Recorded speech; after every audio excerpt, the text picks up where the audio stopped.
There are children who run away from home. Rebellious children. Now, we have to understand, let us wake up right now. This is the truth.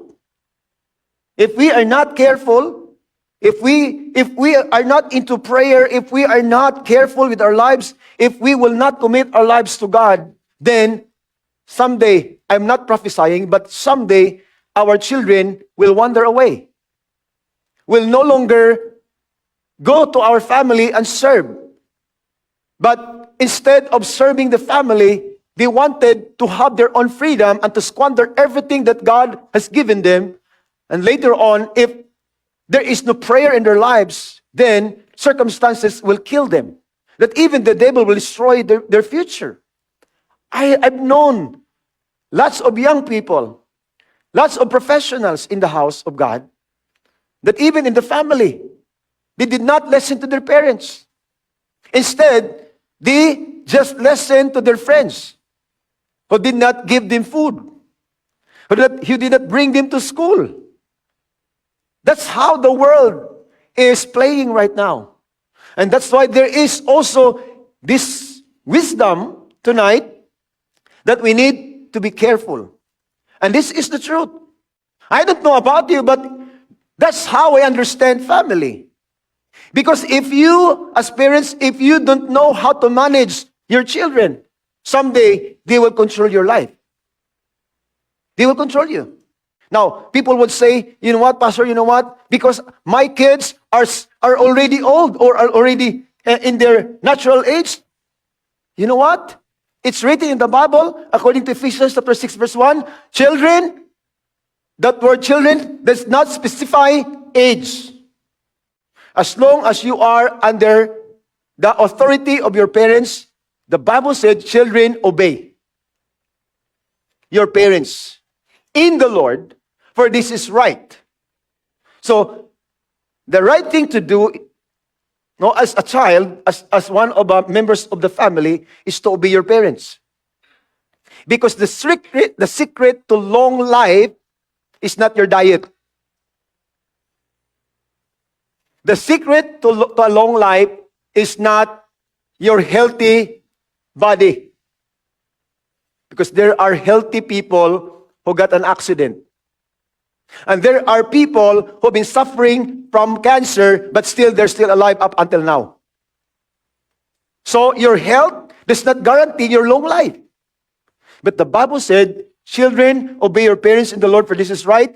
Honor your father and your mother, for this is the greatest commandment with promise.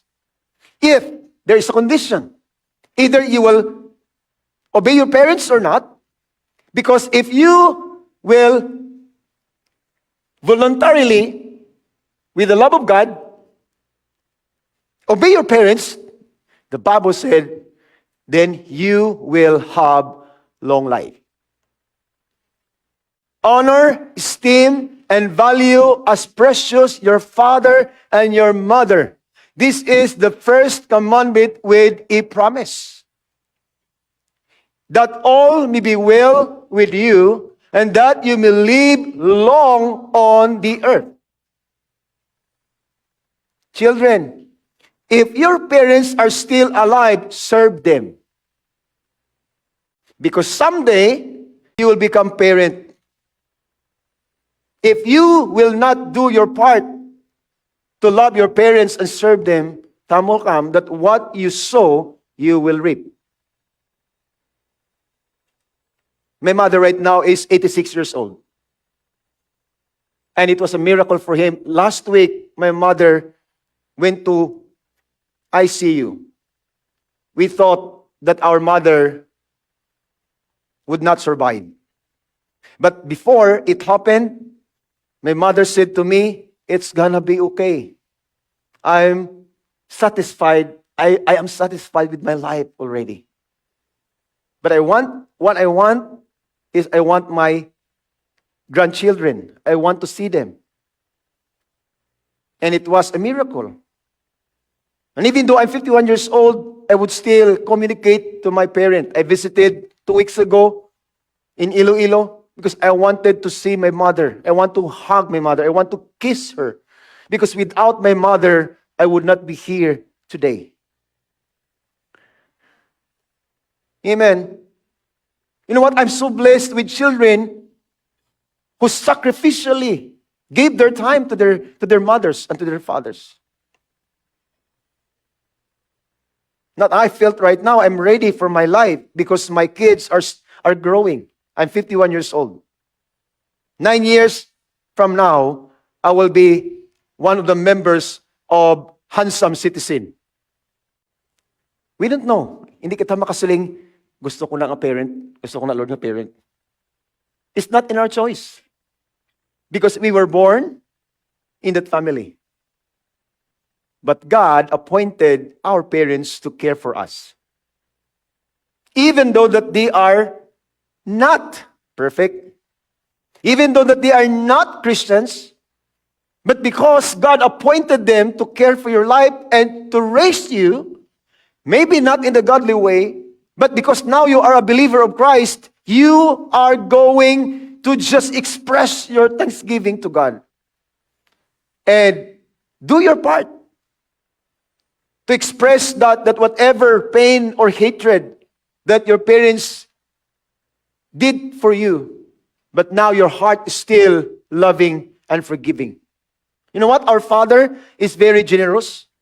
But sometimes we force God to ask and demand something from Him, but because He is generous, God gave us something that we need. Can you say amen to that? Now, question, is it the will of God for you to have that, to acquire that? Because if it is the will of God for you to have that kind of life, then it will not draw you away from God. It will draw you near to God. Tanan-tanan mga utod, nga ginhatag sa aton sang Dios nga mga inheritance, nga mga pagpakamaayo, hindi na siya rason nga ikaw mapalayo sa Ginoo, rason na siya nga ikaw magapalapit pagid sa iya, ka mag-alagad sa iya sang wala sing katubtuban. This son was given all of his inheritance and possessions, but what had happened? He ran away. Not just that he demanded his position from his parent, from his father, but also he wanted freedom. Did you hear this statement? I want freedom! I can do what I want. I'm 18 years old already. My mother, my father could not dictate me anymore because I am in a legal age. You are wrong. Because if you don't understand that freedom will kill you. That freedom will bring you to hell. The freedom that Christ has given to us does not jeopardize our destiny. The freedom that Christ has given to us, listen to me, will serve Him and will humble us all the days of our lives. This son, okay, has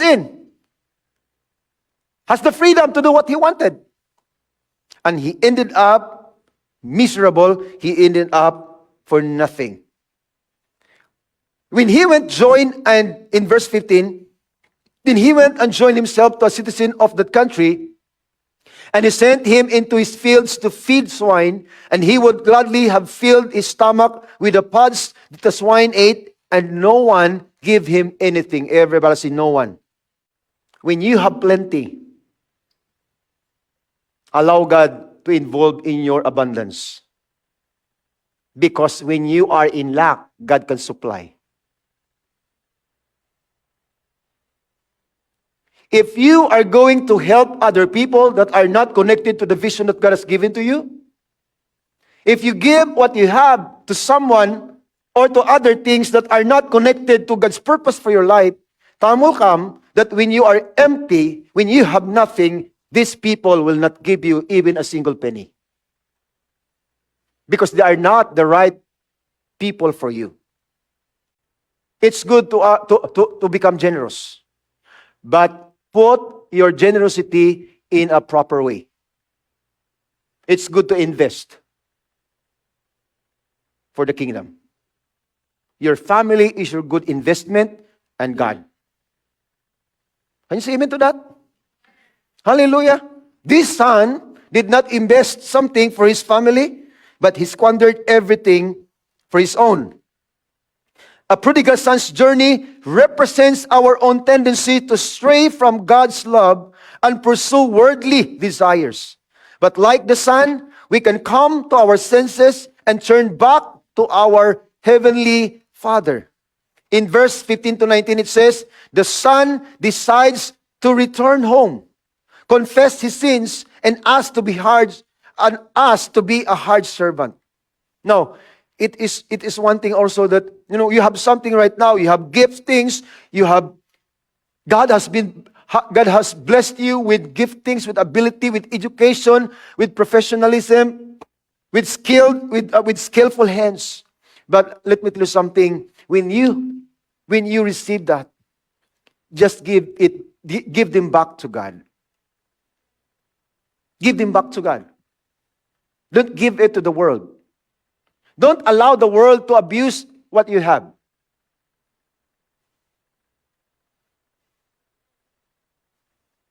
I've known professionals and even professors in the entire country, politicians. They are so gifted that even the city would acknowledge their giftedness. And because of their gifts, then the city became beautiful. But question, are they giving their gifts to the Lord? None. They spent all of their giftings to the world, but time will come that their millions in the bank are the instruments to pay for their hospitalization, because now they are bedridden in the hospital. And the money could no longer help them to make them alive again. Actually, money can extend the months and the years of our lives, but it could not heal us. It's just but an extension to pay to the hospital or hospitalization. But if you give your life to God, listen to me, if you give your life to God, if you give everything to God, then God will heal you without asking any payment. Diin ka naka-experience sa nilangayo ka sang kaayuhan sa Ginoo. God, I thank you for your healing. And then God says, yes, you are the healed now. And then we say, wow, Lord, I'm the healed right now. I am healed in Jesus' name. Lord, thank you so much. God will not ask you payment. I need 100,000. Pay for me because I healed you. God did not do it. That's how He is so good and generous to your life. But how many believe sometimes that ginadalukan mo si Lord? Suling sa akong kilala, bati ka mo ang akong kilala, tama gid siya ka buot, kagadli gid siya nga tao. Negosyante siya. Siya pastor, subong wala sa nagpadalaga no sa politika. Pero nami gid siya nga tao. Siling niya pastor kalman. Mas maayo na lang pastor nga ihatag ko ang may-ara ko sa ginharian sang Dios through a local church dan ihatag ko ni sa mga tao nga hindi man makahatag sa akon sa ulihi sang kaayuhan. Kabalo siya kung paano magdala sang iya nga may-ara siya.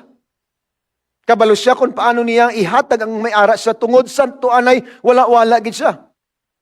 He was in a dire situation, he was in lack, he got problems, but because he has been faithful to God and believed that God will restore all of his properties and even his dignity, then he promised to God in front of us, pastors, I promise to God that if God would return whatever has been stolen in my life, then everything that I have, God has part of it.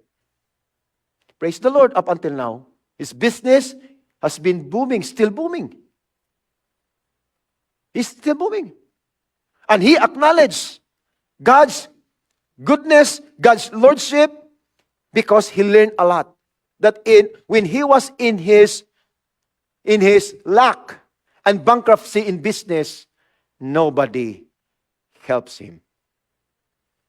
Who helps him? The church.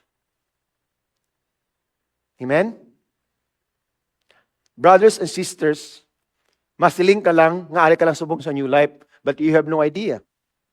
The time will come, you need someone in our church that will also propel your destiny to become successful. Do not underestimate someone who is now sitting beside you. Because you have no idea that someone will be used by God to resolve all your problems in your family. The people or the person who is now sitting beside you is the right person for your life if you stay.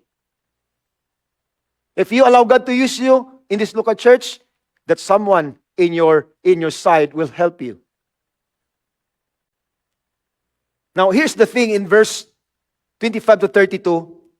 The son confesses his unworthiness, but the father calls for a celebration, and the older brother becomes angry, but the father explains his joy at the younger son's return.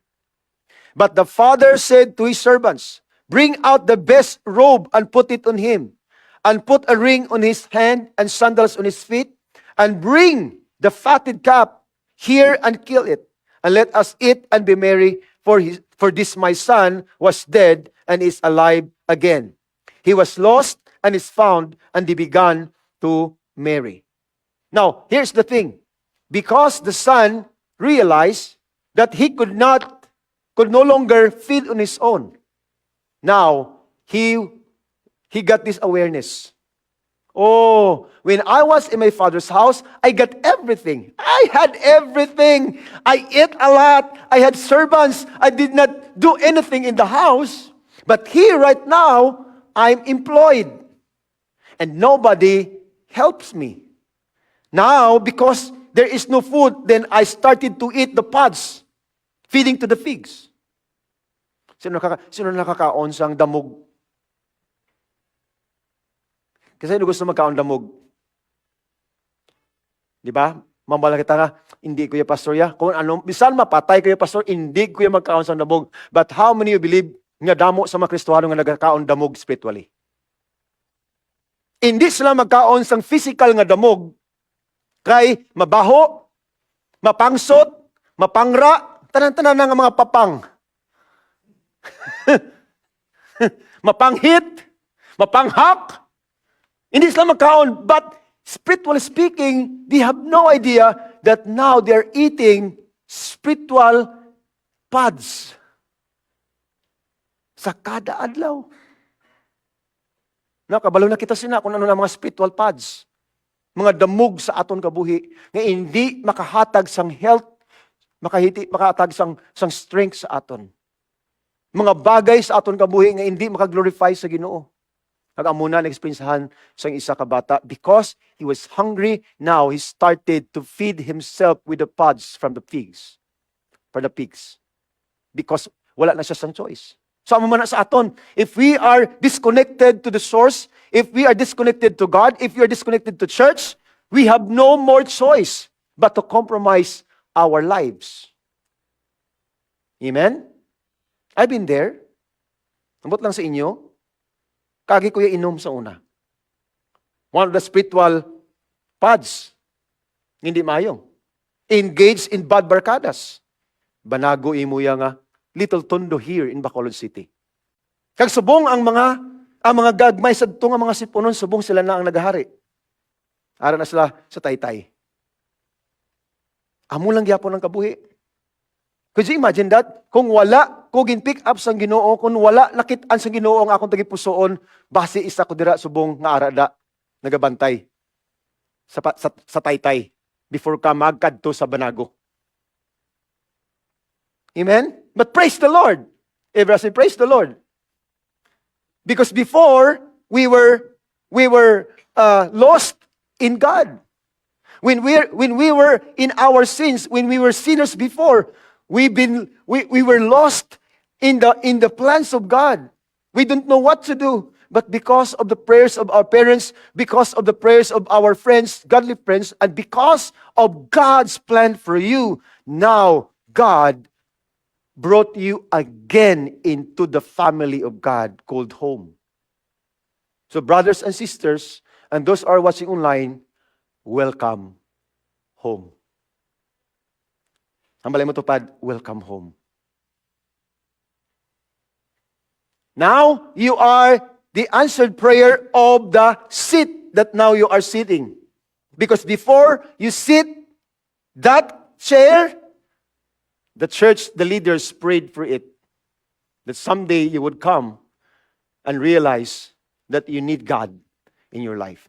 That you don't need to just attend church. You need to say, God, I am no longer to be called your son. Make me as your servant.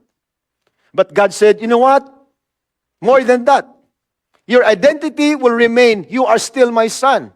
And I will celebrate. I will show you how grateful I am and how loving I am. Because I did not think about your past mistakes. I forgive you. Now, I accepted you as my own son. God will never reject you if you come to Him. And God will never count your mistakes in the past. Because God is not interested in your past. The devil is. The devil is very interested in your past. That's why every time you come to God and worship Him, the devil, the voice in your natural ears would whisper, don't raise your hand because you are still sinning. Then you made mistakes every day. Don't dare to raise your hand and start to worship your God. It's nothing. It's not fruitful. Don't do it.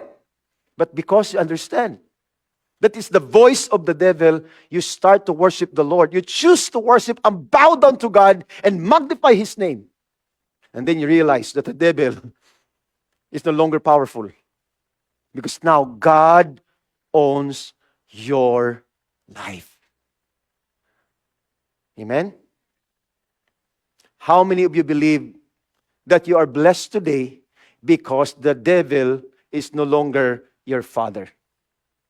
Subong pasalamat kamo nga mga pamatanon nga inyo tatay matarong. Pasalamat kanyo nga inyo tatay wala ka pamuyayaw subong. Hindi mo makita ang tatay mo sa Limnan, hindi mo makita sa Kabaret, hindi mo makita dira sa San Juan Street. Hindi mo makita. Diin mo pa makita ang imo ginikanan sa church.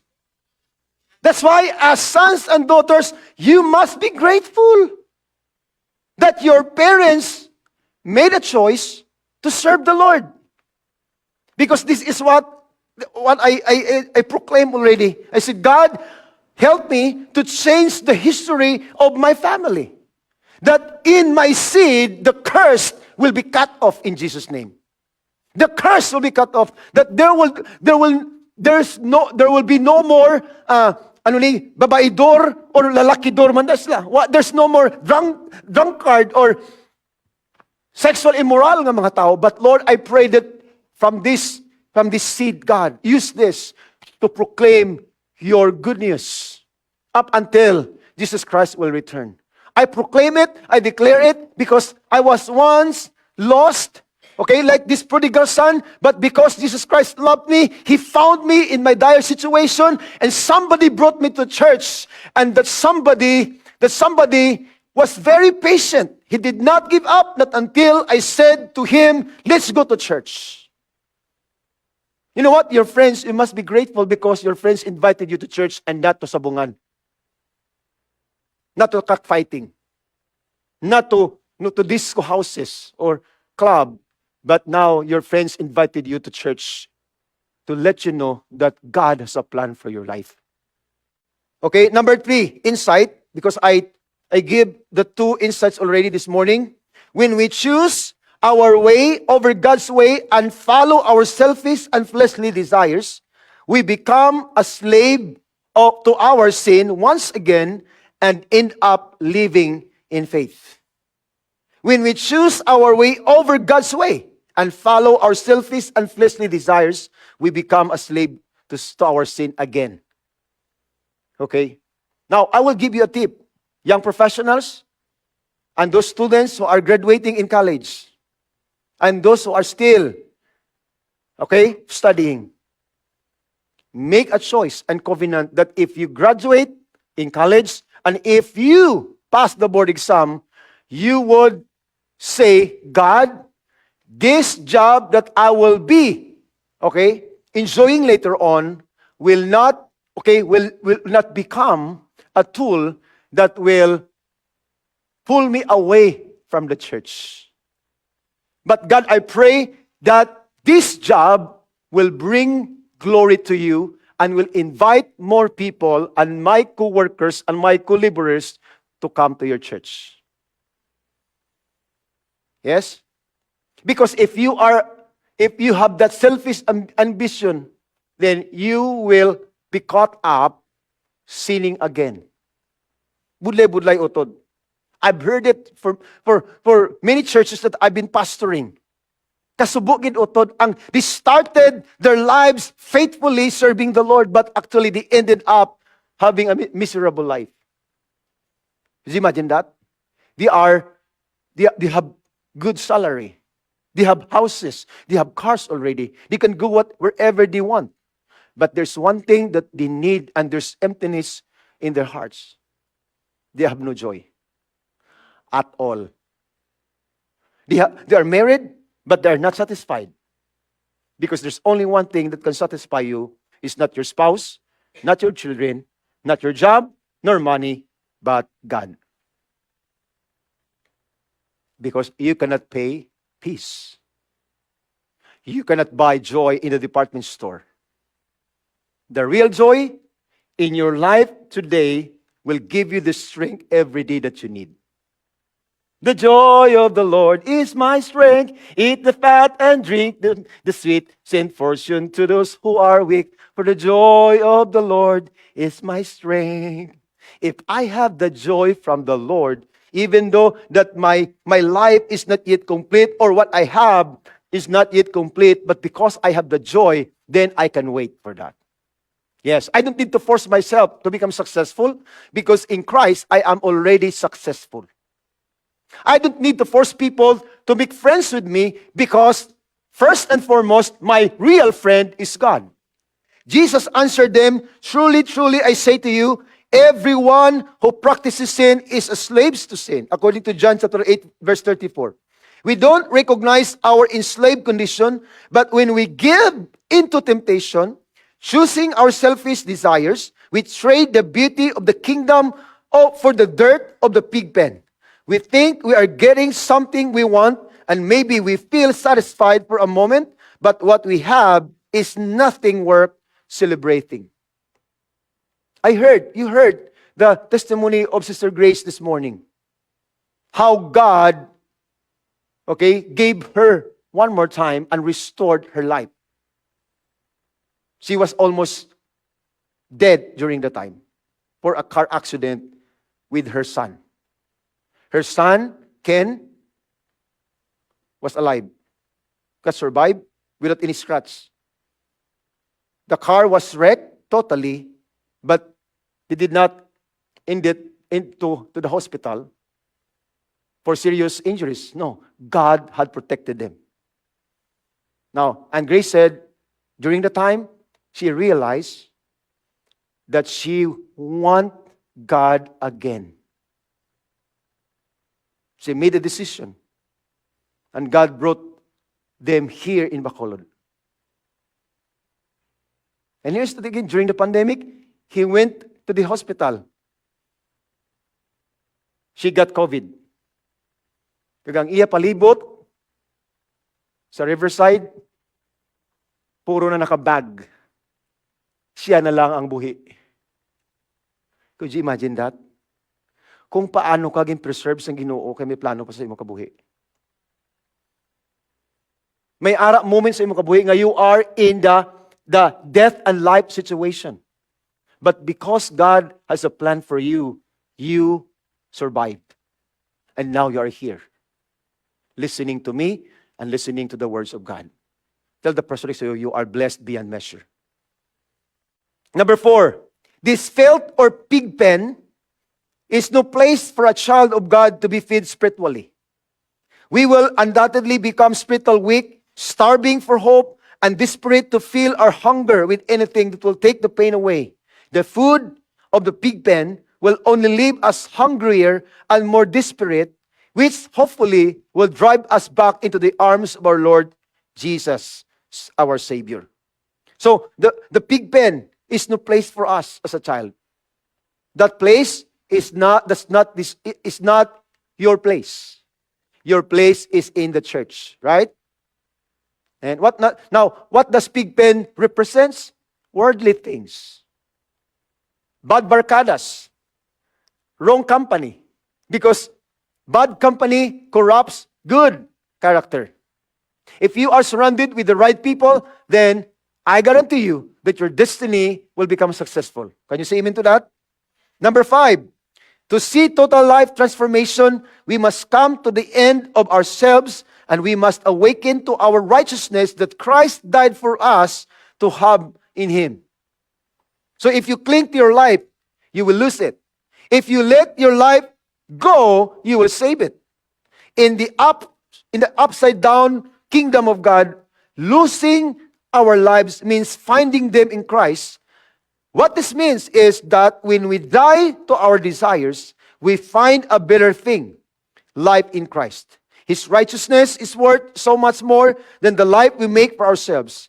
It is worth laying down our lives for the sake of reconciling our lives to Christ. So it means that when you give your life totally, you're going to find it in Christ.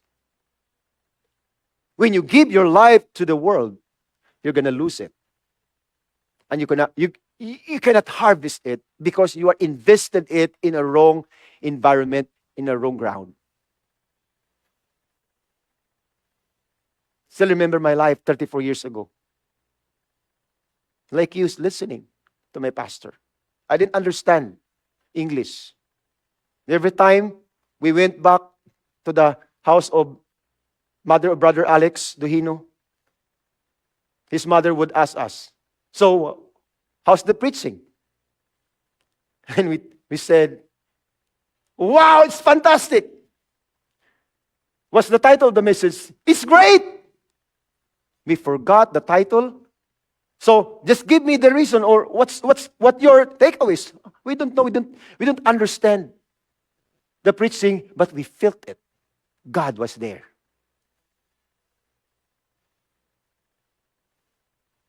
Kung ikaw ara ka sa Ginoo bisan hindi ka pa makaintindi sang walis ang pastor, mabatyagan mo nga Ginoo ara sa imo.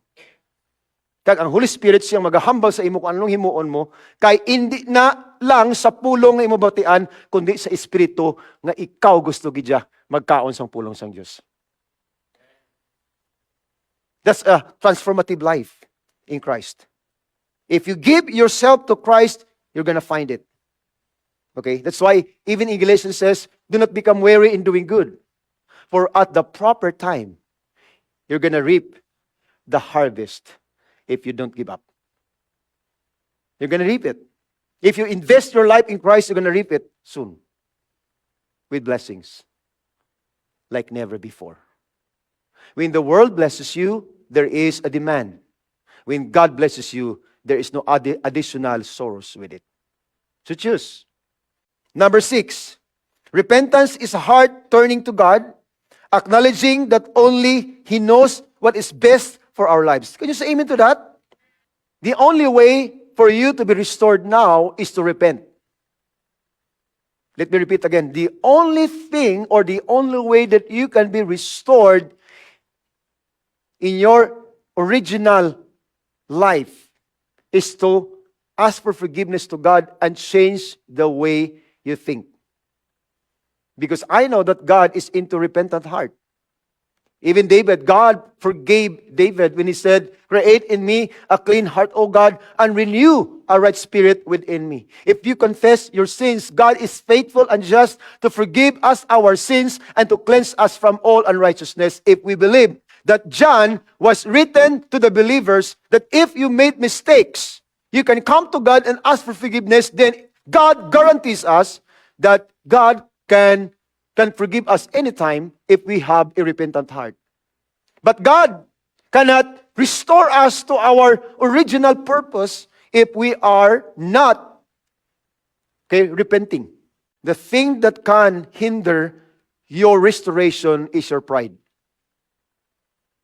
Let me repeat again. The thing that can obstruct you and hinders you from your restoration is pride and arrogance. God said, God resists the proud and He gives grace to the humble. Number 7, God's love is abundant. Can you say amen to that? And His mercy shown on the cross will always triumph over judgment. For the Lord is good. His steadfast love endures forever, and His faithfulness to all generations. I would make sense if the father had asked his prodigal son, had to prove his loyalty to pay him back, to make amends for his sins. But the father did not do it. He threw his arms open, welcomed him back, and no more strings attached. Prepared a feast and enjoyed his presence. Oh, what a beautiful and what a generous Father we have. You have to understand, even though that our Father is a generous Father, but He does not tolerate sin. He does not condone sin because He loves you. Amen? Number 9, as believers, we must guard our heart from self-righteousness and a critical and judgmental spirit toward our wayward brothers and sisters in Christ. We should pray that their eyes would be opened to the rebellious and destructive lifestyle, repent and run back to the Father's arms. We need to understand that our position as a son or daughter of God is not based on our works, but Christ's work on the cross alone. Even when we fall, mess up, and choose to live in rebellion or recklessly, God still calls us His child. Can you say amen to that?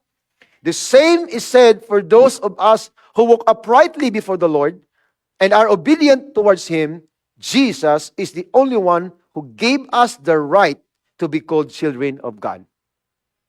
If you made mistakes, if you rebelled against the Lord and ran away from His calling, God will never remove your identity as His sons and daughters.